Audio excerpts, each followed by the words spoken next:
How you doing, YouTube? Matt Massa Beer Reviews, back with yet another review. A little bit of Kolsch time, Florida-born Kolsch time, in the form of Unseen Creatures. It is their Time Moves Slow Kolsch. This comes courtesy of my boy Jonathan from Brewster Ales. Go check him out on Instagrams, all the good stuff. Brewster's Ales, kind of like tweener homebrewer, homebrewer trying to make good, making awesome beers. And he set me up off a couple of homebrew jammers of his own, which I'm going to review after this one of them at least. But he sent along a bonus beer from his friend who owns Unseen Creatures. I believe I had one other beer from these guys before. I believe so. And it might have came from Jonathan. This is a 5.4% Kolsch. Done and done. This be canned between 2 to 3 months ago. Let's put it that way. Let's dive in and see what she's got. Yeah, in the mood for a Kolsch. It's a little bit sweaty. A little bit hot today. Getting very much like Kolsch weather out there. Label-wise, I dig it. A couple different ways. Font choice, fan. I like this kind of like a negative space kind of logo they have going on there. And the art design in and of itself is pretty cool. It's that kind of metal vibe. I think when I did the unboxing on this one, someone said very much like Deal with the Devil kind of stuff. In a way, Deal with the Devil has very similar stuff, but that's like screen printed and it comes off a little bit more, I don't know what the word is. It's just a little bit more different. This is kind of like a mix between that kind of wood etching style that you see in a lot of old textbooks or old books in general. Very much a Trillium style mixed with a little bit of kind of just like, I don't know, tattoo art metal stuff. Anyway, I dig it. As far as that goes, yeah, soft, unfiltered, hazy kind of Kolsch going on. A little bit of Dirty Glass Mafia, because that's how I do. And then a pretty rocky head on, nothing too crazy. Nice little, looks like a little bit of sprightly carbonation going on. So, yeah. Give it a listen. Got a new microphone. Maybe you guys can hear it crackling, popping. Who knows? Anyway, so yeah. Let's see if we get a nose. There's this cool, like, subtle tartness to it. This acidic citrus kind of tartness that reminds me of Brett. So, I don't know. Is it a Brett-based beer? I don't know. But it's giving me those kind of vibes. It's giving me almost like a farmhouse Kolsch kind of vibe, as opposed to just a Kolsch. Yeah, I like this. It's got this little funky thing. It reminds me just of like a mixed culture, soft little bready kind of Kolschiness. Soft little tartness, citrus at the wazoo, but in this bright yeast-driven kind of characteristic. There's a little bit of bittering on the other end. There's a nice, I can't get past the way the citrus is coming off of this. It's super nice. Let's put it this way. I'm pretty sure if I did this blind, if I did this as a blind beer, I don't think I would call this a Kolsch. I don't think I would. We'll see what's what. Let's dive in. Cheers.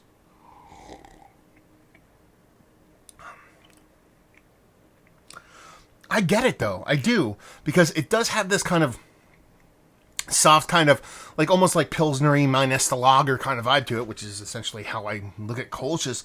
But it still has that little bit of citrus kind of funky funness kind of floating around the edges of it. So I'm kind of curious to see if this is just a base Kolsch. They actually name here on the brewery, it's Unseen Creatures, brewed and packaged at Unseen Creatures Brewing and Blending. So they do a lot of mixed culture stuff down there. So I wouldn't be surprised if this is on that kind of tip. But, yeah. That citrus abounds in a rindy way and a little bit of sweet way, but very much in a very kind of yeast-driven kind of way.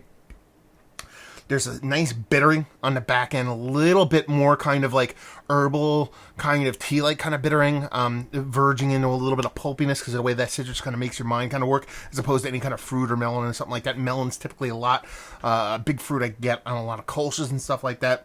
But it's got a nice bittering to it. It's got a nice sweetness to it. There's a perfect balance to it. I wouldn't call it a super crispy boy. There's a lightness to it, but there is a little bit of density to keep it out of the super crispy category. But it's still a crusher. And really tasty stuff. Low EBV crushers are the name of the game. That's what I really dig. And to get stuff like this with so many different moving parts, at least taste-wise, at least bits and pieces of beer-wise, is really fun, because it really could be a core 4 beer. It could be just yeast, malt, water, hops, the whole 9, yeast. And, yeah, it just expresses so much more than that, in a very vibrant, yes, restraining package. I like it. I think it's tasty. I think it's fun. I want 6s, or 6 stools, or 30 racks, or if you're from Canada, 2fers, or whatever you want to call it. I want racks and racks of this. I want the 30 rack, in my house to crush teas during the summer. That's where this beer lies, and it does a really good part of it too. I mean, and it can't be understated. Like I said, I don't know the exact date on here because it looks like it might be a smudge, but it might be January 28th. So you're talking about, 3 months on a Kolsch. It's not that long, but still holding up quite well. That's a good thing in and of itself. So let's talk about it. Is this one of the better Kolsch's that I've had as of late? I mean, if I'm getting all BJCP nerd on this, it's not a Kolsch, but I don't do that, so yeah, it is. It's one of the more vibrant, one of the more expressive, one of the best well-made ones. Mount Rushmore status, if you will. Bag availability, no idea. Jonathan, if you want to let me know how this rolls. On the bottom of the can, it actually says Maiden Voyage. I don't know if this is the first can that Unseen Creatures has done, but if it is, kudos to you guys, because it's pretty good stuff. And leave you with, if you like what we like this beer, if you like Kolsch's, if you like farmhouse ales and you want something that meets somewhere in the middle, that's kind of where this is. Again, think mixed culture, but on a much lighter scale. There's a soft little tart acidity to it, but it's very, very small underlying of the beer, so it's not going to kind of rip your face off, but it's there, adds a level of character, adds a level of depth to a beer that's pretty well made. And all those words don't suck.